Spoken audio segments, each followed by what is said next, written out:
Matthew chapter 17, verses 22 to 27. And while they abode in Galilee, Jesus said unto them, The Son of Man shall be betrayed into the hands of men, and they shall kill him, and the third day he shall be raised again. And they were exceeding sorry. And when they came to Capernaum, they that received tribute money came to Peter, and said, Doth not your master pay tribute? He saith, Yes. And when he was come into the house, Jesus prevented him, saying, What thinkest thou, Simon? Of whom do the kings of the earth take their custom or tribute? Of their own children, or of strangers? Peter said unto him, Of strangers. Jesus saith unto him, Then are the children free. Notwithstanding, lest we should offend them, go thou to the sea, and cast a hook, and take up the fish that first cometh up, and when thou hast opened his mouth, thou shalt find a piece of money. That take, and give unto them for me and thee. These verses contain a circumstance in our Lord's history which is not recorded by any of the evangelists excepting St. Matthew. A remarkable miracle is worked in order to provide payment of the tribute money required for the service of the temple. There are three striking points in the narrative which deserve attentive observation. Let us observe, in the first place, our Lord's perfect knowledge of everything that is said and done in this world. We are told that those who received tribute money came to Peter and said, Doth not your master pay tribute? He saith, Yes.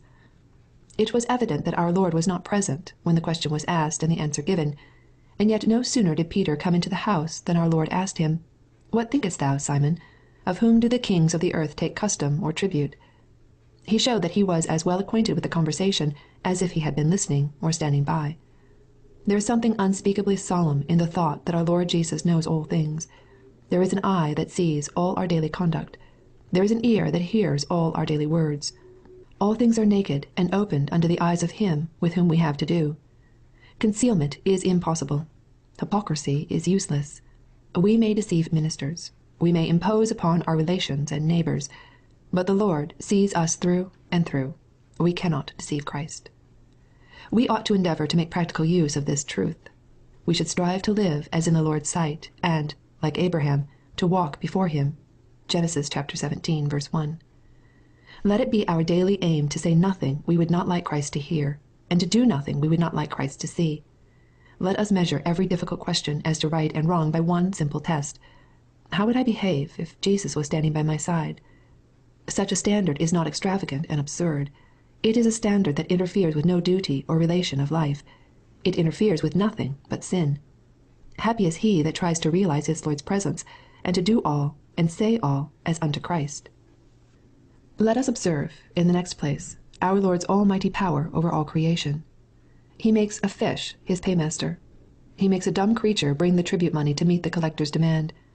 Well says Jerome, I know not which to admire most here, our Lord's foreknowledge or his greatness. We see here a literal fulfillment of the psalmist's words, Thou madest him to have dominion over the works of thine hands.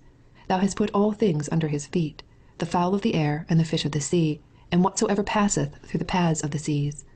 Psalm 8, verses 6 to 8. Here is one among many proofs of the majesty and greatness of our Lord Jesus Christ. He only who first created could at his will command the obedience of all his creatures.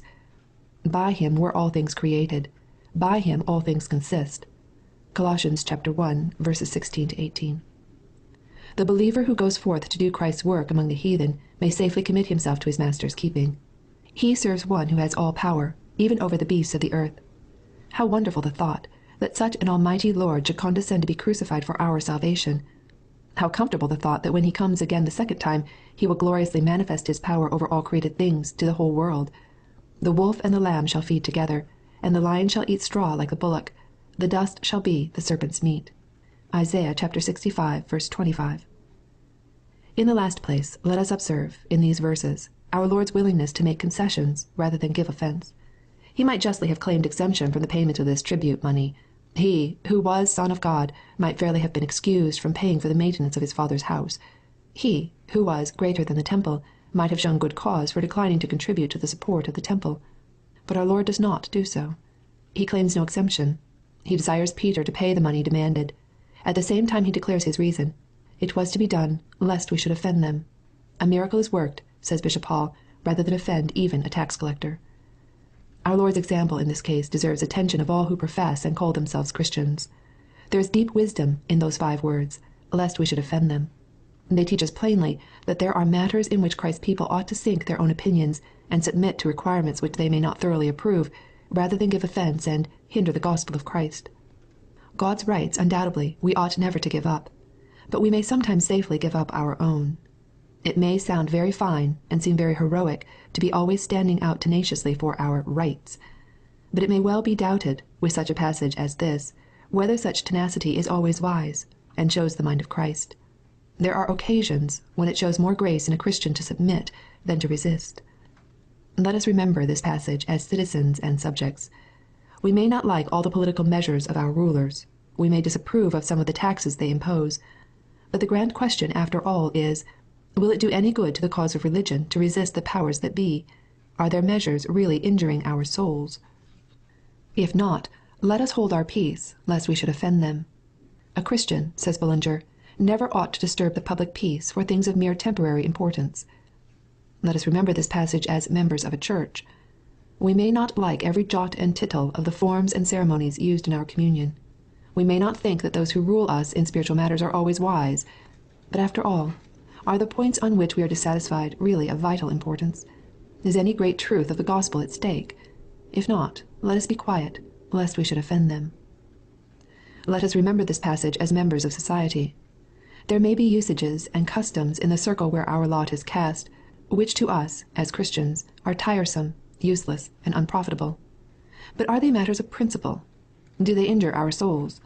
Will it do any good to the cause of religion if we refuse to comply with them? If not, let us patiently submit, lest we should offend them. Well would it be for the Church and the world if these 5 words of our Lord had been more studied, pondered, and used. Who can tell the damage that has been done to the cause of the gospel by morbid scrupulosity and conscientiousness, falsely so called? May we all remember the example of the great apostle of the Gentiles. We suffer all things, lest we should hinder the gospel of Christ. 1 Corinthians chapter 9, verse 12.